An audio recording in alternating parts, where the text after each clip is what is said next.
Hello, we've done it. We've made it to another splendid Thursday, and we're back again. The friends are here, beering and Nits and Sagittarius, and we're having the time of our lives. I cannot wait. Hello and welcome to Up at Noon. I'm Brian Altano. With me is Max Scoville and very special guest, Seth Macy. Hello. Up at Noon is your premier weekly comedy variety show right here live on IGN.com. We do all the news stories that the big, smart, older kids don't want to do because we're dumb. And we've been hanging out behind the tires and we've been throwing rocks at the wall, seeing what hits. Yeah, so we got some good stuff lined up for today. We're going to talk about some toys. We're going to talk about some dinosaurs. We're going to talk about the Power Rangers, which this is the show. Are dinosaurs. This is the IGN premiere show where adult men get really angry about stuff that was made for children about 25 years ago. That's very true. You know, as opposed to adult men who get unironically angry about stuff that was made for teenagers 10 years ago. So it's a totally different animal. You know, it's sometimes a dinosaur. I don't want to actually, but I'm pretty sure dinosaurs were gone much longer than 25 years ago. I would have remembered. But the hit films about them. Oh, that is true. That is very true.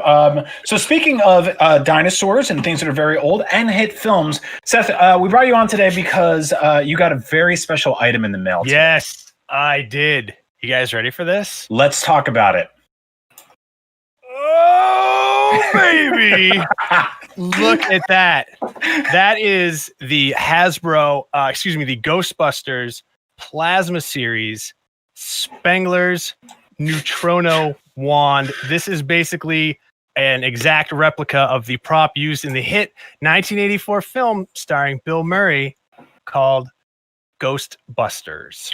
Wow. This thing is amazingly cool. This is like the Plasma Series is basically their premium line for Ghostbusters. It's kind of like they have the Lightning, the Black Series, yeah, the Black Series for Star Wars, and the Lightning collection for Power Rangers. And this is just so like, I mean, it just. And they've got the Red Series for Transformers now, which is like 6-inch stuff. I love that Hasbro's doing this for all of their respective brands, and also like Mattel used to have Ghostbusters, and now it's Hasbro, and I think that they're already jumping on this pretty good. They just showed off a bunch of like really cool new. They showed off a 6-inch scale Ecto 1 they're putting out later this year, next year. I'm happy about this. Like based on what I've seen of their like other sort of prop replica, you know, cosplay toys, whatever you want to call it. They're very cool. What does this thing do? Tell us about it. So you can't just turn it on. There's a process that you have to follow to turn this thing on. So you hit these are toggle switches like you might see on the space shuttle. They're actually toggle switches. So you'd start with this one and nothing happened. But then you hit this one. Oh baby, it's starting to warm up. But you can't bust any ghosts yet. Not yet. Not to hit this final one. And now it's shaking and shimmering. you hear the noises that it's making? It's adjustable. It's got this rheostat. That's a word for you. You can turn up the intensity for bigger ghosts that you need to bust. You could change the color, which unfortunately doesn't come through very well. But no, we had a problem with this last week with lightsabers. It was the same issue. It just doesn't. Yeah, it doesn't translate well unless it's pitch black, but it doesn't matter because whoa! So basically hoping my house is haunted. Several astute viewers at home might have noticed that there was a keen ghost hiding in the corner of Seth's shot that has now been busted real good. Busted to pieces. That's right. He got out of there. Somebody busted that ghost. Yeah, this is an amazing. This is so like it's so cool. So you pointed out like obviously this is when somebody says like neutrino wand. I don't know what that is off the top of my head, but if someone were to say like neutrino wand, sorry, but if someone were to say like proton pack, I'd be like, oh, obviously the Ghostbusters weapon. Yeah. But this comes with pieces to adapt it for presumably what will be a proton pack at some point. That's my theory because it came with this, and I wasn't sure if this was something that fell out of the box or if like I have a Camelback drink pouch somewhere that I forgot about. But I actually realized no, this is probably for future expansion. Take it screwed in here. Whoa! I didn't do anything. It just did that by itself. That's a ghost. That is ironic that this would be haunted. There's a ghost. All the things. Have they shown off? What is it? The other gadgets they have. There's the trap. I forget what that's called. I used to know. First, I reviewed the Ghostbusters Wii game, but that was 11 years ago, so I don't remember any of the words. Well, sounds like you're a fake Ghostbusters fan. I'm a Max. fake Ghost. People have been saying that for years. there's no such thing as a fake Ghostbusters fan. If you like Ghostbusters, you're a Ghostbusters fan. It's as simple as that. That's true. It's a very I don't want to say shallow fandom, but it's like you can get pretty waist deep pretty fast, you know. There's really only so much source material, right? There's 2 movies, Mhm. and then there's a cartoon, and then there's another movie, and then there's a movie that was supposed to come out in alternate timeline 2020 before the badness started. And then there's the other one that we don't talk about, and that's it, you know. So yeah, that is the Plasma Collection Spengler's Erotic Ghost Bustin' Wand. Which is available. Words together. It definitely vibrates very hard. So if you like Spanglin' or Bustin', this could be the wand for you, good friends. I don't like this hearing spangling. I'm all spangly over here. Is this like a weird 80s police officer being like, "What are you boys doing back there? Are you boys spangling?" So this is MSRP of $100. What are we? Yeah, this is. Is this out now in stores? Available where Ghost Busting equipment is sold? Where busting equipment is sold. Yeah. This such as Adam and Eve.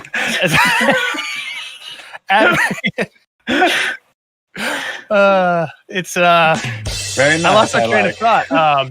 HasbroPulse.com. You can buy it directly from the manufacturer. I'm not sure if it's on Amazon. Sometimes they kind of play these a little close, and they only put them out on Hasbro Pulse. But it is. I think I googled it. It's on. I think it's on GameStop. It's Entertainment Earth. Okay. It's around. It'll show up in other places. And it also includes a stand, so you can put it on the mantelpiece of your fireplace in your palatial mansion, or just on a shelf in your house. You only put it up there after you bust all the ghosts that have been in there, like Luigi. You go around, you zap them, and you get them the hell out of there because you bought that mansion fair and square.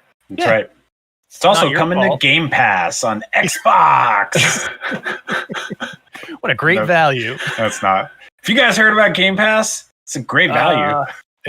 I've heard it's a great value. Yeah, you know what they're putting on there soon? Is going to put French fries. Everybody loves French fries. Coming to Game Pass. Yeah. I love French fries. They're great.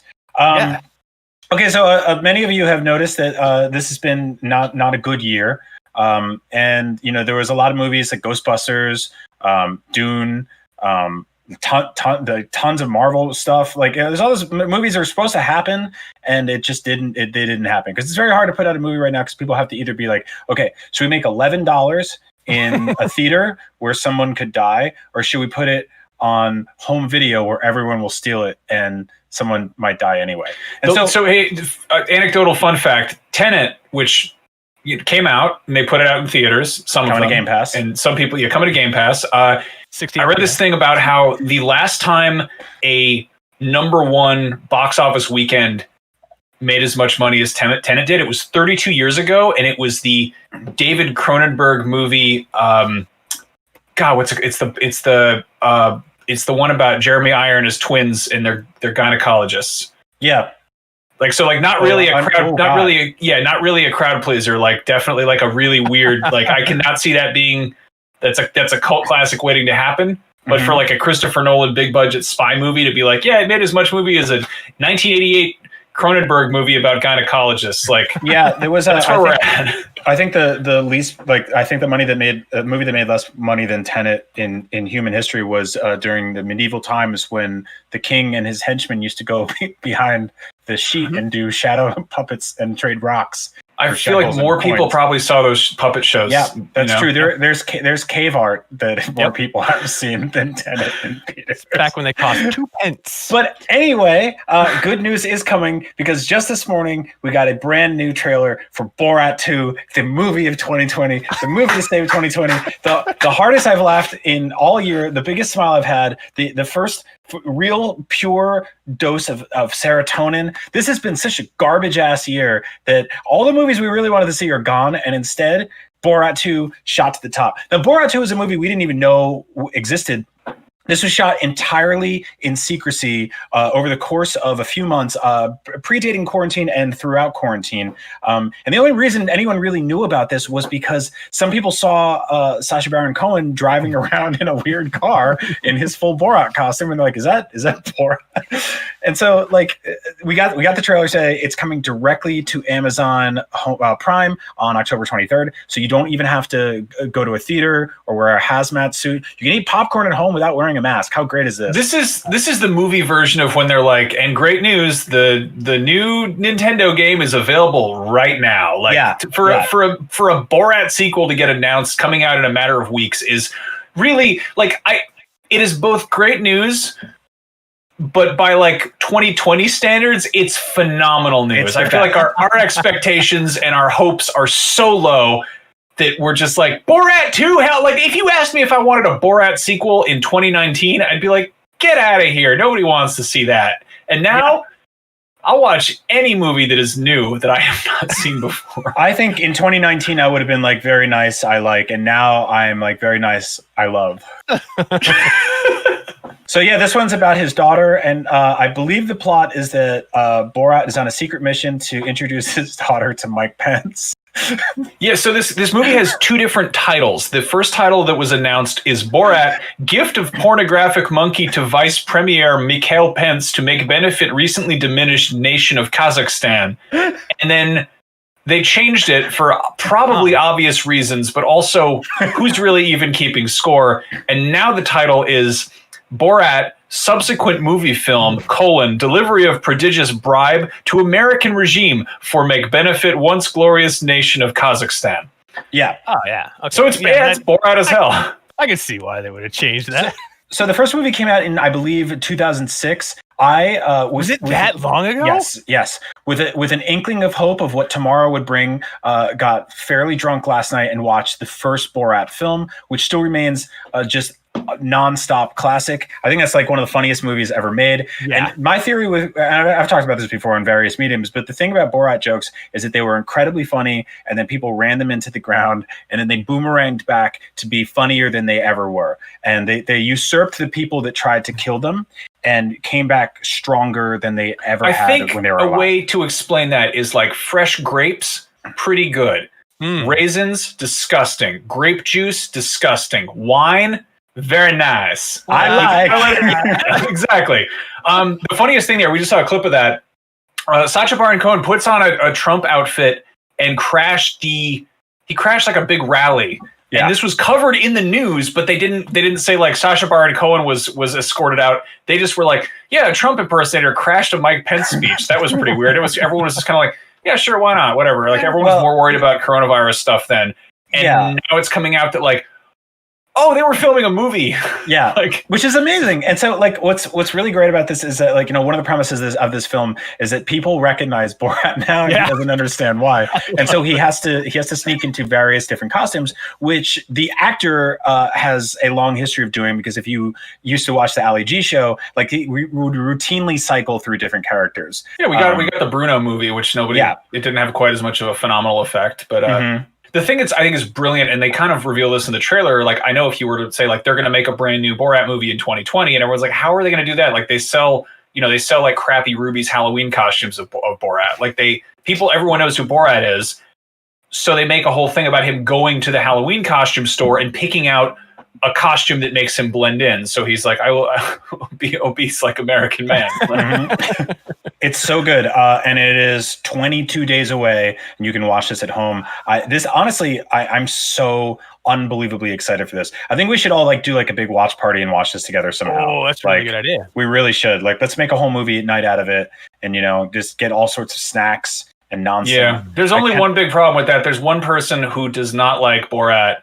My wife. No, but seriously, I showed it to her like last year, and she was just like, these are real conversations. She was like just deeply upset by it. And I was like, but there's a bear in the ice cream truck. It's funny. And she's like, I want to rip my skin off my body. This is deeply uncomfortable. So my wife had never seen the movie, and I put it on last night, and my wife did what she usually does with new movies, which is fall asleep 25 minutes in. But she was like hysterically laughing and then fell asleep and then woke up at the end when Borat kidnaps Pamela Anderson in a burlap sack. and was like, "Is this real?" And I was like, "Ah!" Like it's like definitely a mix of like staged and not staged. But I think what's like really smart about that, not to get political, but in the original movie, he does tackle sort of xenophobia and racism a lot, and those are big problems right now. And so I think we need Borat. I think this is a good time for him to return. Yep. I think it's honestly like Rage Against the Machine couldn't even get their act together to put out a new album during one of the most politically driven times that we've ever had. So Borat stepped up to the plate. Thank you, Borat, for really doing your job. You know what this made me think too? The Jackass guys have to get out of their homes and stealth release a new Jackass movie, because this it gave me all the same vibes. Like get those guys all together, get them out and about in quarantine town with the masks. Oh my god, I want to see Jackass working from home. Like I want to see them all doing stupid stuff in like a kitchen. Yeah, Steve-O, if you look at Steve-O did that. He has it on his own website. It's called Gnarly, and it's just like all the Jackass guys. Yeah. And they just did a movie, the first one since they lost Ryan Dunn, and they're all together. But you can only get it on Steve-O's website. Not to plug Steve-O. I don't get any money from Steve-O. I like Steve-O a lot. I think he's a wonderful person. But yeah. I think you're in the pocket of Big Steve-O. Yeah, dude. No, I would kill for that, because it's like those guys just so perfectly fit where we are right now. And if you look at something like Host on Shudder, which turned Zoom into horror, I feel like there's a way of doing that, but with like disgusting prank stuff. When I say like I would love to see Jackass, but it's like people just doing stuff in their kitchens. I realize I'm describing like TikTok. Like I'm describing Vine compilations. Like it's fine. It's already there. So way to make it sad. Anyway, let's make it happy again. Let's make it happy. Max, cue us about this new story right here. There's a great some of the best teenagers of all time. Do you guys know what time it is?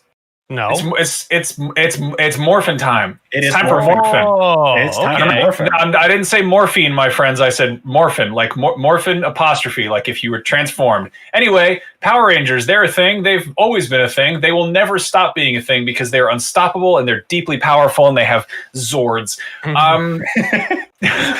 Much like Hasbro's been doing cool stuff with Ghostbusters, they've also been carting out some very cool new Power Rangers figures from sort of all different corners of the pantheon of different Power Rangers stuff.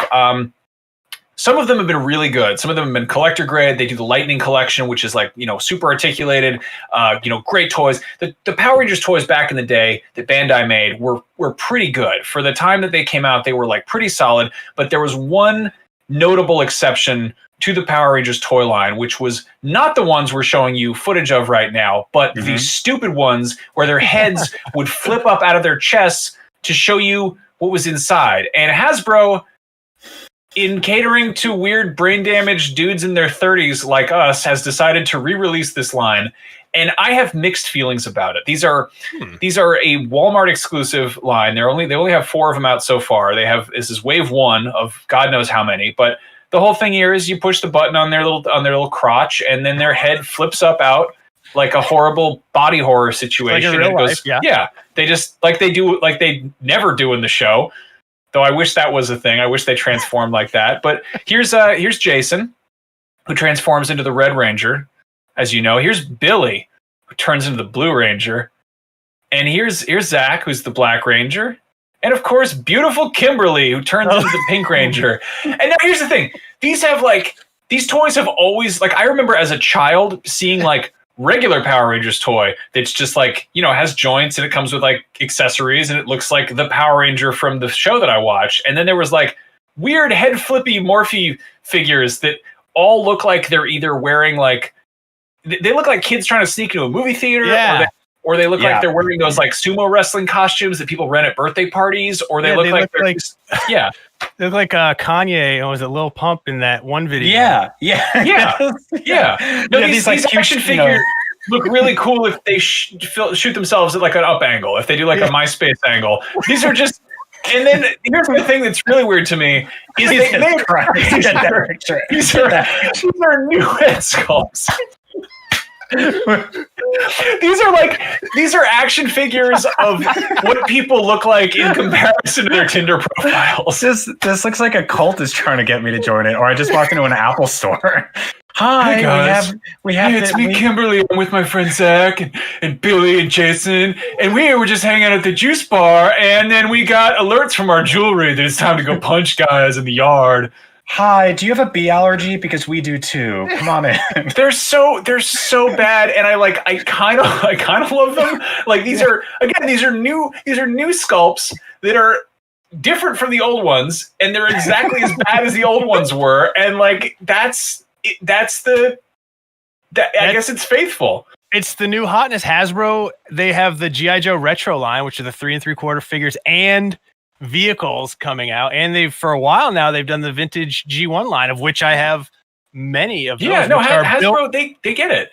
Yeah, and they know exactly how to get me to pull my wallet out and buy something that I. My favorite thing though is like if you look at any Hasbro like press photos, they know how to pose action figures so they look really cool. That is literally a thing they've been doing for 40 years. They get it. They understand it. The coolest you can pose these figures, they all look like they are just holding in the weirdest bathroom problems. Like they're all just sort of like, oh, why does IKEA only have one bathroom? Like what? Blue Ranger is definitely here. He's definitely like, he's just hot dogs. He's prairie dogging it. Like he's like, is that a fart or no? I don't know. But like, this is just, they're so funny. And Red Ranger's on a road trip and he's going, screw it, I'm pooping my pants. He's like, yeah, all right, too late. I gotta get out of here. I'll see you guys. Good luck with this. I think Black Ranger and Pink Ranger are like, hey, if we both pretend to air guitar, we can hide farts. Yeah. But anyway, there's Do you have any of the pictures of them like morphing into their? They didn't put those out because they're deeply, deeply upsetting. The original toys had that to like demonstrate how it would work, and it was like, I feel like there's just something. Mm-hmm. They're just silly enough that you're like, this isn't deeply offensive. It's not like that.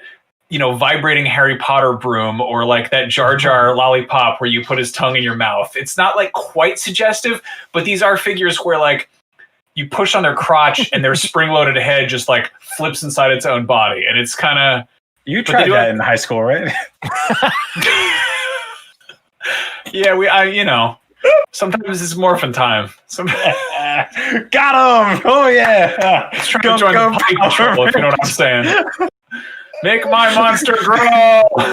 Trying to give yourself a little Lord Zed over there. Yeah, just going after that Ivan Ooze, if you know what I'm saying. A little bit of repulsa. Yep. Good Lord. Anyway. I love that we can do this bad show.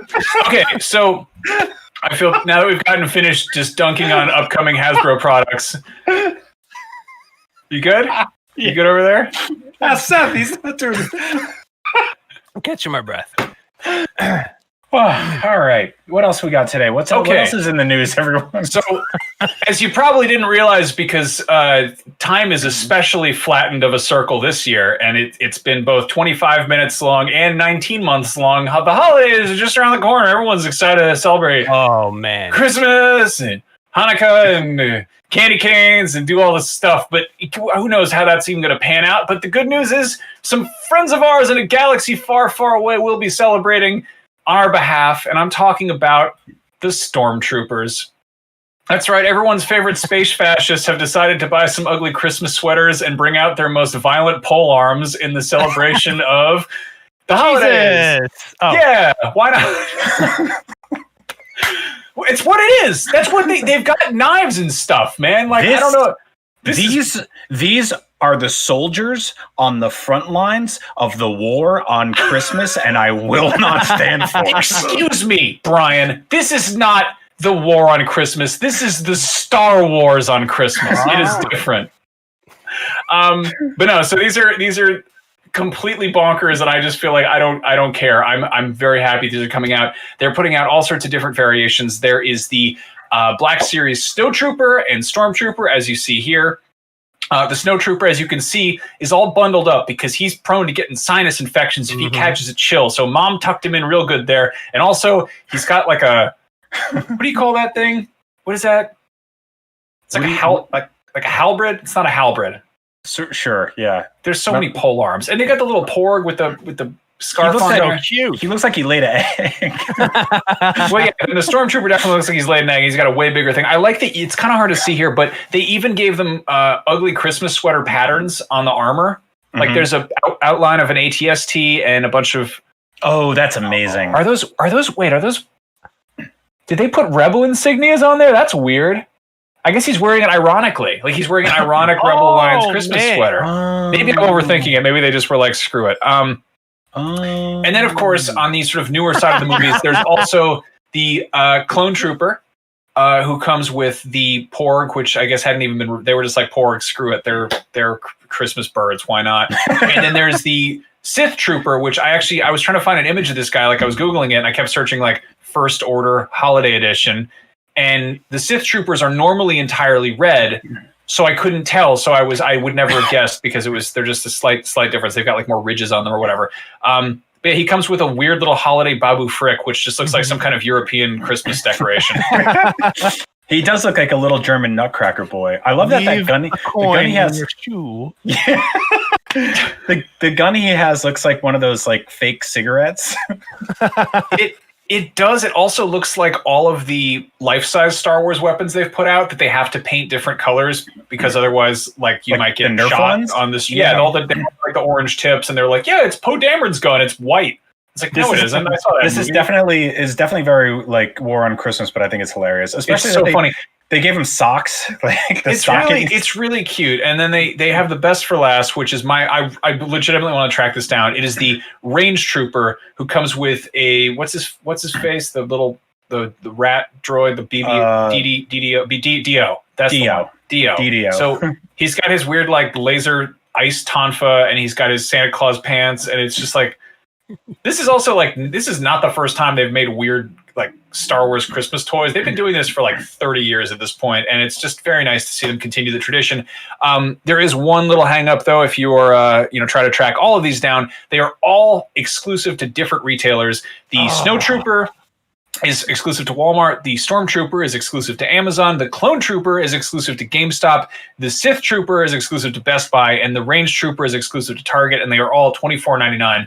But if you want to catch them all and really wage war on the Christmas, then go for it. But I don't know. It's a fun thing to look at. When I was a kid, my mom used to put out like one of those like Christmas manger things. And like me and my brothers took this like this weird pottery class at Tuesday nights in elementary school that was run by this like divorced woman in her basement.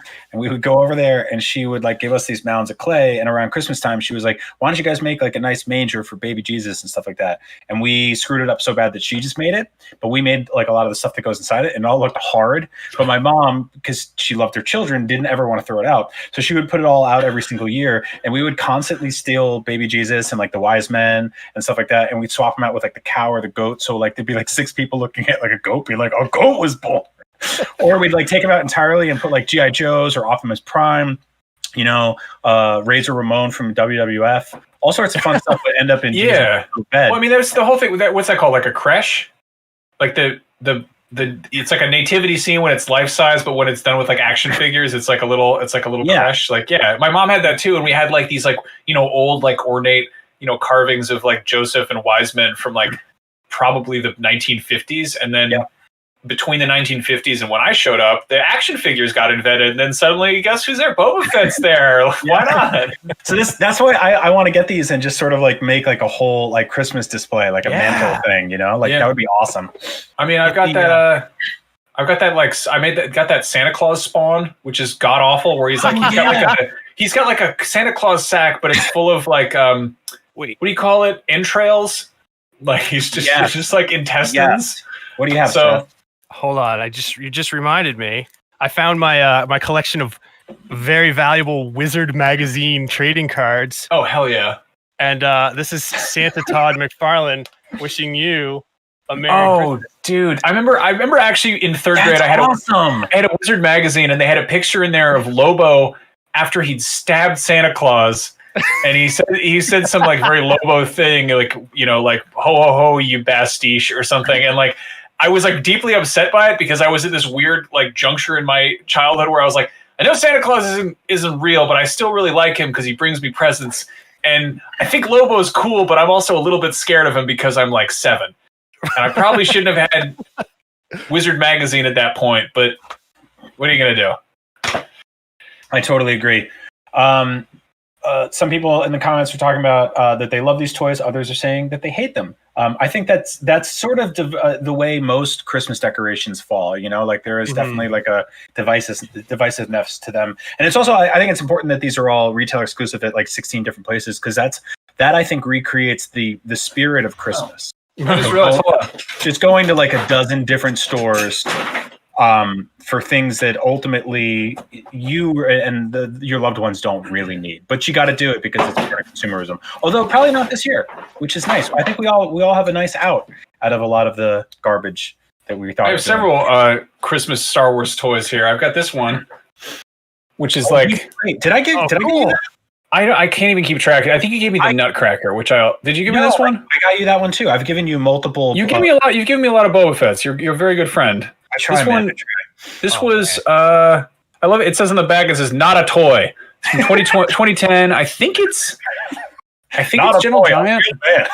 There's like a thermal detonator down here. He's got a candy cane for a gun. He's got a man frozen. And it says "to Jabba," which is cute. And then there's this one, which I know you gave me, which is so awful, and I love it dearly, which is a Boba Fett Nutcracker. Yeah, but like his mouth, it's just his chest. Yeah, because his mouth doesn't move. Like you could do a regular Nutcracker with Chewbacca, but why would you go and do such a thing? You're really easy to buy for because you like one character and they make tons of them. And then I'm like incredibly difficult. I like Bib Fortuna, and like once every 2 or 3 years, you're like, I found you this weird Italian like pencil eraser with tentacles. It's the best. I love it.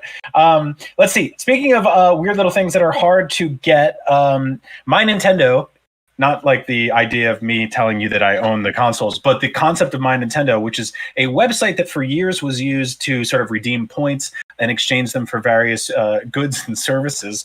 Right.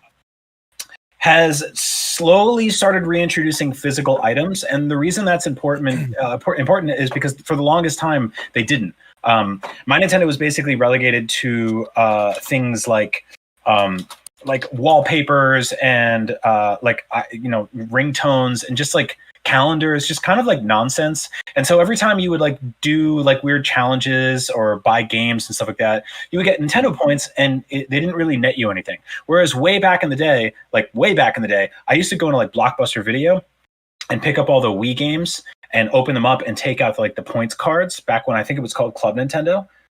Yeah. What? Call the cops. Yep. They're out of business. And then I would go home and redeem them and exchange them for like all sorts of cool trinkets. So they're finally bringing those back. They did so recently with some Splatoon stuff, which is sort of cool, but like Splatoon's not totally my jam. I dig the aesthetic, but in terms of like really sticking with the game, I'm way more into like Mario, Zelda, Animal Crossing, and stuff like that. And so I was kind of hoping and pretty hyped that like they would do some Mario stuff this year, like physical goods for Mario, but they didn't, because they're, it's Nintendo, so they kind of take their sweet time getting everywhere. But they started doing Animal Crossing stuff. They just announced it today, and one of them, this greedy little raccoon, like this little snob, this little pig man, was available as a keychain. This Tom Nook. He's a little keychain figurine. He's 1,000 platinum points. 1,000. And so here they posed him all, sultry on the back ass of the filthy. That's the worst. That's the worst part of the pumpkin to have in the photograph. Yeah. It looks like. I'm not going to say it, but you know what it looks like. Everyone knows what it looks like. Yeah, it looks like a pumpkin. And so here he is in his his weird holiday concierge attire. Like when he's down in like Punta Cana or whatever at the Airbnb, like letting dudes in. Working the swim up bar. So you can get him now, but he's not only did he sell out like incredibly quickly, he's 1,000 points, which like I know people like Andrew Goldfarb, who I like anecdotally name drop on multiple shows because his soul will always be with us here at IGN. Tried to get this thing today and logged into his My Nintendo account thinking he would have thousands of points as a loyal patron for years of all things that they put out, and just didn't even come close. And I realized I went to order this today and I was just like 150 points short. And I was like, how do you get 150 points on this thing? And so the best way to do it was go through all these different challenges. And one of them was basically go to like the Yoshi's Crafted World official website, which launched like 3 years ago. and click all these different buttons until you find like a JPEG of Poochie, who's his like weird little, his little dog thing. And he's like hiding behind trees and stuff. And if you click him, you get some points. Click him more, you get some points. And you find him all 3 times, you get 150 points. So I'm like scraping by, like I'm like at this dude in Vegas, right? Like with just like a few bucks left, just trying to get the chips across the table. And then I go, all right, I'm like 50 points short. So they're like, you got to go to the Astral Chain website. Remember that game? No, you don't. Yeah. Some people do. So I got to the Astral Chain website, and they're like, you got to find these portals, these like miasmic, rectangular frames with all sorts of cosmic energy permeating from within. And so I start clicking those, get all those all over the place. There's 20. You get 20 points for each of those. There's 5 of those. So I get 100. I get right over the top to the finish line, and I go to click through, and they go, you got it, you did it. Here's your 6-digit code, and then you input the code, and then you have to pay $5 shipping to get the little Tom Nook. And this dude is not even worth a $5 regularly. Like he's not even a $5. Look at that, man. That's not even a $5 keychain. If you went into a store and you saw this thing for $5, you'd be like, maybe I might do it. That's like a thing I'd pay $5 for on vacation in Japan. Yeah, right. Because you're at a special place. I'm just sitting in the same chair I've been sitting in for 8 months now. Can I talk about this? Also, this photo. This is an official photo, right? Yeah, that's an official photo. It's got that weird gleam from like when stuff is either extremely bootleg on Amazon or extremely used on eBay. It's got that little shininess to it. He ultimately works in the hospitality industry. They've had a hard year, and this dude is getting day sauced. It's fine. Look at his little shins. He looks like so sad. Yeah, you know what I'm saying? Does. Like there's moments where you look at this man and you go, he is in control of the situation. And I feel like we have lost that here. Like, look at it. They put him. This is where they hung him up on the side of a tree, and then they like put him by a different part of a pumpkin.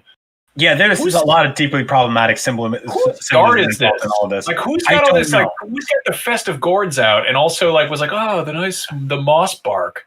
Yeah, but you know what else I did? I launched Super Mario Run for the first time in like 5 years, and I did a couple of the Toad rallies to get the points. This is crazy. Why would you do this? That's the most Tom Nook thing I've ever heard. I know. Yeah, it's very on brand for. So anyway, that is sort of available now. Maybe it's going in and out of stock. You can give that a shot. I imagine that's going to arrive the same day as the Nintendo Mario pins arrive, which will probably be like when you order stuff from cereal back in the day, where it's like 6 to 8 years, and you're in 2nd grade when you order it, and you send in all the box tops, and then you're graduating college. You got a beard and a kid, and like a Boba Fett shows up in the mail, and you're like, oh yeah. So that's there. That's some news. All right, should we talk about that other new Mario Run game where Mario's 30? He's 35 now. Hell yeah. Let's talk about it. So this is the 35th anniversary of Super Mario. There it is. Here's the short film. And so to celebrate, Nintendo put out Super Mario 35 today, which is essentially like spiritually Tetris 99, but Mario.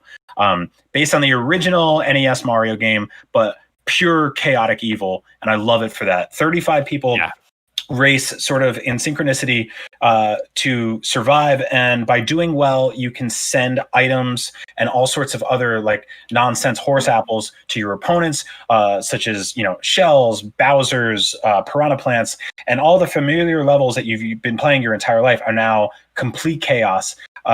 This is available for free for all NES online or Nintendo Online subscribers, which I believe is like $20 a year. It's super cheap. Yeah. Plus Twitch was handing out free years like left and right. Yep. So go check this out. And Seth, you're reviewing this game, right? I am reviewing this game. Yes.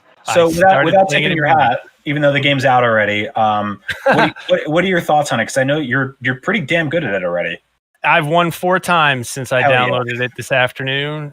This game is extremely enjoyable, and it has completely changed the way that I approach Super Mario Brothers, especially with modern emulation, like on those free games that you get. It has a rewind feature. So I've gotten so spoiled and accustomed to just being like, whoops, I missed that jump. I'm going to rewind. And this time no, you can't do that. If you miss the jump, you die, you lose. And some other kid in Wisconsin wins, and he gets to tell mom, I won, and you get to be sad. So I will immediately begin playing this again, probably after we're done with the show. It is everyone should play this game because I got some good news though. That mom in Wisconsin, she doesn't care at all that her son is good at the Mario. Yes. So you're talking about this before we started. I was gonna say, like, as a hip youth, I know that the secret to a real good battle royale game is not so much the competition; it's all about the emotes and the cosmetics and the dances. Mm-hmm. Does this have that kind of stuff? So far, all I've unlocked are icons that you see for like 5 seconds when you lose. Yeah. Or Okay. when you So you win. can't swap out your Mario with like a Link and run through the game like that. That would be extremely cool, but as far as I know, you can't. Not yet. And so here's the thing that, like I said, this is like sort of structurally built in the DNA of Tetris 99, like right down to the way you have to hold down the A button to get into a match. One of the major differences with that for me personally is that like when people start throwing blocks at you in Tetris and your screen fills up, you have to be like esports Tetris player to know exactly what to do. Like that's when your brain goes into sort of Neo mode and you can freeze time and pick the right. And I can't do that. But I'm pretty nasty at platformers, so when people start throwing turtle shells and bob-ombs and all sorts of random nonsense at me, I know how to react to it. So I like that because it sort of feels a little more skill-based for me personally. But the other thing is that Tetris 99 eventually started teaming up with like dozens of different Nintendo franchises and brands to unlock like full-on skins, which were like ostensibly palette swaps, but still cool enough to make you want them. So like you could get the original like Game Boy, like puke green with the old like Russian building box art motif for Tetris 99. And that was like a weekend event. And then they put it in the store that you could unlock just by spending points that you got from playing the game a lot and doing challenges. So I think they can do that here. It'd be really cool to see them do like a skin for Super Mario Land or... So is Tetris 99 still out or did this replace it? Yeah. Okay. Tetris 99 is still out. And I believe it also got a retail package, which is weird. Yeah. I think it just had a download code in it, right? No, it had a physical cart. And wow. If it's still around, that is, as if you're a collector or a speculator of video games like I am, I probably would recommend picking that one up because The reason I ask is like I noticed that this is like only available until next year. Like, did I dream that? Am I crazy? Like No, you are correct. And so that's like the weird thing about a lot of the celebration of Super Mario's 35th birthday is a lot of it is frustratingly sort of being gatekeeped and put back into the vault. Like we saw, and Seth, you do so much like commerce stuff for IGN and run deals and all that. Like the sort of mad dash to get the Super Mario 3D All-Stars collection. Oh yeah, it's insane. That was the most pre-ordered game in the history of IGN commerce. That's insane. And that includes Final Fantasy VII Remake, which was available for pre-order for like 4 years before it came out. Wow. Yeah. So I mean, we used to call that sort of, the manufactured shortages or fabricated shortages. Nintendo sort of like had this like weird back pocket history of doing stuff like that, where they'd be like, oh, there's just only 17 Nintendo Wiis in the world. Good luck getting one. Or like you look at the NES Classic, the SNES Classic, all those things vanished instantly. And this is like, this is a massive, massive company. This is a massive global billion-dollar company. You would believe that they would have the ability to sort of like predict anticipation for these things and maybe set up some sort of pre-order system. But this specifically is a digital-only download game.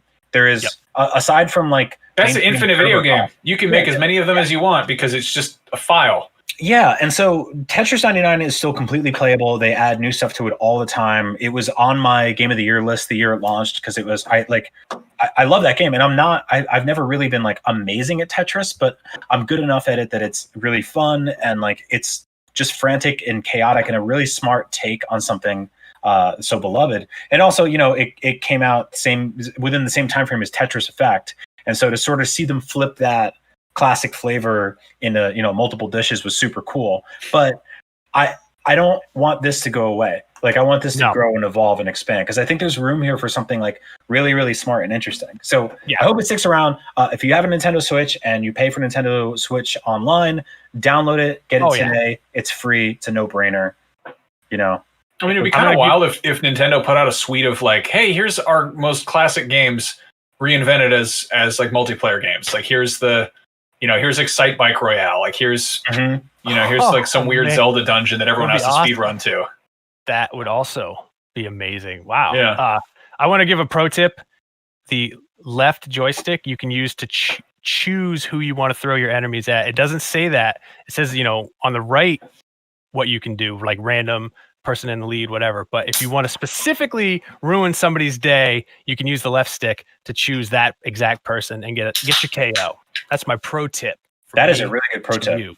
Yeah. And I found that out on accident.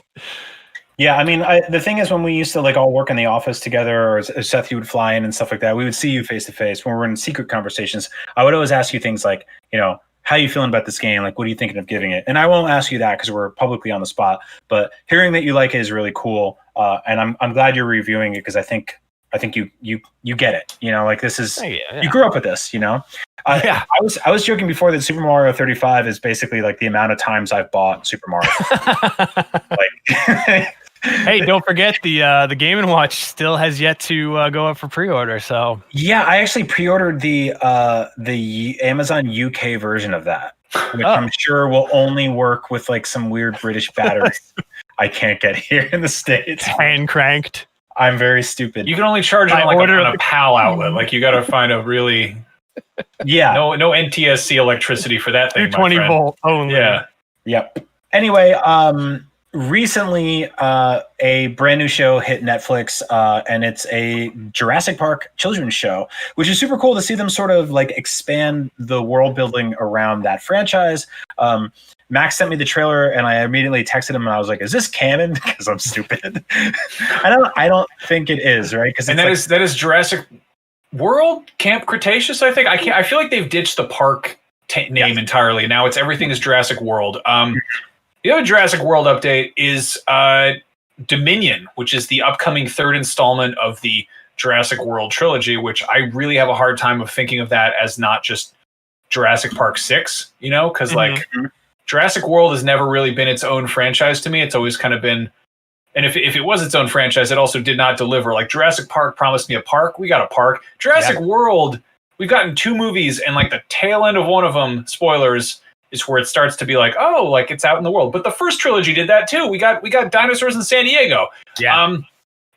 So Colin Trevorrow is working on Dominion. That's been kind of like in the works. They've been shooting that. There've been photos of Sam Neill and Laura Dern and Jeff Goldblum hanging out and revisiting their characters, and that's exciting. We got this weird little short sort of video feature, which was this. It was called Battle at Big Rock, which I loved. It's really cool. Like it's this like slice of life thing where this family is going camping, and then freaking dinosaurs show up and start ruining the fun. And it's more fun for us, the viewers, because we're not in danger. And then at the end of this, they do like a mid-credits thing in this short film, which is 10 minutes long, which you can watch for free on YouTube because you should watch the credits and learn about who makes these cool things. But also, I don't know, in the interest of time, maybe just like throw everything in there. But yeah, so I think they're setting up a really interesting Jurassic World 3. Like, I think Dominion's going to be really cool. I'm really excited about the idea of it, but I hope that they just make it stupid. Like, I hope that they commit to like insanity and just going overboard. There's a quote from Trevorrow floating around where he says, "This is the movie I've been wanting to make from the beginning. It's the one we have spent the past 2 movies building to. It really was part of a larger story and part of the design. I think people may be underestimating the size and importance of Laura Dern and Sam Neill and Jeff Goldblum's characters in this movie. It is very much an ensemble," and that he kind of keeps going on that stuff. What I hope he's saying is that he's really actually delivering on the whole part where it's a Jurassic World, and how like what I've been hoping for is like, what happens if dinosaurs take over the Earth? Because that's one of the final shots of Jurassic Park is like when dinosaurs ruled the Earth, and like there's that banner that falls down. Yeah, it's an iconic scene. Yeah, and like that's like if you're gonna try to blow up this franchise and make it bigger and go big, like get big, get loud, get stupid. And I feel like Fallen Kingdom, they keep going back to this freaking island. Like they keep having to go back and revisit, and they're like, let's rescue the dinosaurs, and then they spend the second half of the movie in like a haunted house filled with dinosaurs, which is not a world, that's a house. It's Jurassic House. Yeah. No, I think it would be really cool to see dinosaurs in the world, and maybe like a television series where people just have to live with the reality of a world filled with scientifically engineered dinosaurs. Like we've got The Walking Dead. We've got Walking with Dinosaurs. Yeah. It's time for the Walking with the Walking Dinosaurs. It's just there was a weird show that I believe was on Fox, and if you're in the chat, let me know if you remember this, called Terra Nova, and it starred the bad guy from Avatar. And I believe it got canceled after 10 episodes. And I was super into the concept of it. It was like basically a hard sci-fi show where a bunch of people like I think they crash landed on a planet that had dinosaurs living on it. And so they were basically in this like sort of Jurassic Park style camp, minus the sort of attraction element of it, and trying to survive and live amongst dinosaurs who lived nearby. And like I said, it got canceled. But there's definitely an idea there, right? Like, and I think even the most hardcore Jurassic Park fan or Jurassic World fan can admit that the second Jurassic World movie kind of collapsed, but where it left things is sort of interesting. I mean, there is that Jeff Goldblum in the second movie is sort of just like, you opened up Pandora's box, that whole thing. And that's where the movie ends, right? Like there's a whole bunch of stuff that just goes everywhere, like in California and wine country. And so bringing the gang back together and dealing with that chaos is interesting. What was weird about the short film was this is a family that went camping knowing that this was already a problem in the wild. Like they brought their little kids on a camping trip and they're like, there might be a triceratops. Yeah, I mean, counterpoint, we've got people going to like, 4th of July parties knowing that there's a massive epidemic. Yeah, no, like totally. people are stupid. People like to do the thing that they wanted to do. They'll go about it. It's fine. Totally. Fine. It sucks, but like, I guess this is kind of like, I don't know. I feel like there's this part of your brain where you're like, no way would dinosaurs ruin my trip. Like they wouldn't. But if you hadn't seen dinosaurs firsthand, you were like, that seems like a total long shot. But who knows? Yeah, it was. What's weird about like the whole concept here is they're making this work, and I think that this is like an interesting movie to do right now. This is one of the first movies they talked about, sort of like amidst COVID production, where they were like, oh, there's hand washing stations everywhere. Like Chris Pratt was openly speaking about like, here's what it's like to work on this set. This is one of the first big movies opening up, and like it's weird when you watch stuff now. That was shot pre-COVID, because you look at, like, I was watching The Boys the other night. There's like multiple crowd shots in that show, and you're like, well, that can't really be done anymore. But the best moments in Jurassic Park World are tight and intimate, and they're between animatronics and screaming humans. And you only need 2 or 3 of them in an enclosed space, and then like a large beast. Mm-hmm. And so it's less so about hundreds of people running around and running away, and so I think there's an opportunity for them to make something cool. I mean, we've seen like zombie fiction kind of explored every possible corner, but like the budget required to make a dinosaur is a little bit more prohibitive than like a zombie. Like a zombie, you can do for $20 in a trip to Safeway. Like you can get liquid gelatin and toilet paper and a makeup kit and make a decent zombie and shoot it on your iPhone, and that's like you made a zombie movie. Making a dinosaur is a lot more work. So that's what's kept good dinosaur movies from happening. But like, they're going to throw a lot of money at this, and I'm excited about it. But like, I also am worried that they keep trying to Force Awakens the first Jurassic Park and like recapture that magic. Like we had shots in Fallen Kingdom where they like walk out of the car and they're like, oh, look at the Brontosaurus. And it's like, we all saw that movie. It was great. It was really impressive because we'd never seen such a realistic dinosaur movie before. Yeah. And like, in the same way that like, there's never going to be that thrill of like the Tanophore and the Star Destroyer flying over it and the blah, like, you got to stop trying to like really hammer home that John Williams nostalgia, because it only works some of the time. And like with Star Wars, it's an entirely different new foreign galaxy. With Jurassic Park, like we've watched Thanos kill half the galaxy. Like we've seen like really kind of unthinkably crazy things pulled off through special effects. And like the interesting thing is like, I feel like Jaws is kind of a prototypical Jurassic Park in a lot of ways, because it is, a Steven Spielberg movie involving an animatronic monster that is theoretically a real thing, and the real villain is like human greed, and it's incompetence, and the special effects in Jurassic Park are huge, leaps and bounds beyond the original Jaws. But at the same time, like once you kind of get over the original sort of like thrill, you have to do something more interesting than like just be like, here's more dinosaurs done once again. Like we know that they can make anything with modern filmmaking. Like those techniques can work left or right. So in terms of making Jurassic World 3 entertaining, I think it needs to be more of like, what's a bonkers concept? Because like we've seen dinosaurs running around Isla Sorna. Like we've seen dinosaurs in buildings. Like, so Fallen Kingdom was like, what are you bringing to the table that's new and exciting? Like what's an interesting angle here? And it was like a house. it was not a poorly made movie, but like in terms of the scale of like you went like Jurassic Park is like okay, like Park, all right, cool. And the second one's like, all right, San Diego. And then they're like, all right, we added some flying dinosaurs and there's some other stuff going on. And then World is kind of like, all right, let's go back to the park. And now it's got modern special effects. And it's just like, just go big, get stupid. Like we keep having these things that are basically in this sort of like, they're strictly in Jaws 2, Rocky 2 territory where they're like, we're trying to recreate the thrill of the original. And it's like, you're never going to nail that original. You're never going to do as well. So skip over the 2, maybe even breeze past the 3, go straight to 4. Give us more Jaws the Revenge. Give us more Rocky 4. Like, go big, get stupid, get loud, just go completely nuts with this. Like, I think that's where they're going. Because if you think about it, like, they have repeatedly been like, their premise was like, here's a theme park, and here are multiple excuses to return to the same theme park or similar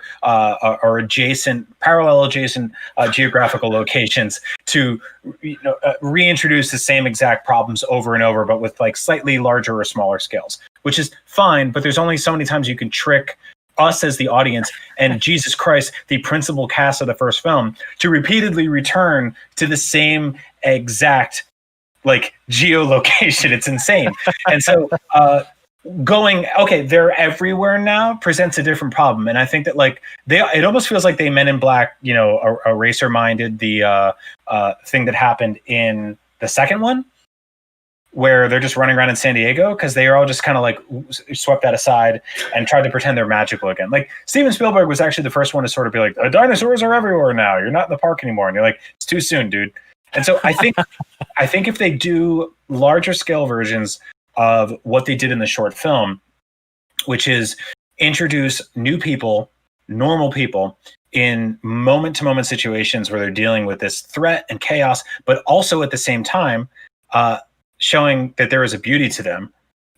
There's something really, really cool about that. Like finding that perfect balance of being like, this is majestic and wonderful, but also terrifying, and it could happen at any moment, is really, really special. And that's why I think this was the perfect tone piece. And if they stick the landing on the whole movie, we're going to have something awesome. If we're going to have Fallen Kingdom 2, then gut the whole thing, start from scratch. God, I hope it's so stupid. It's just dinosaurs rolling the earth. Like it's a zombie movie, except some of the zombies are 30 feet tall. Some of them are really fast, and some of them don't really care about you. And they just walk around on the street like they don't know what's going on. Like that is correct. Some of them eat trees. Hopefully they put this movie out. My thing now, like I'm starting to look at like the like you open the pantry, there's not a lot of food in there anymore. Like that's kind of how this year feels, because it's like we're at the tail end of all the stuff that was shot before everything went weird, and there's only so many things that they have left in the back of the fridge or the back of the pantry that they can serve on home video right now.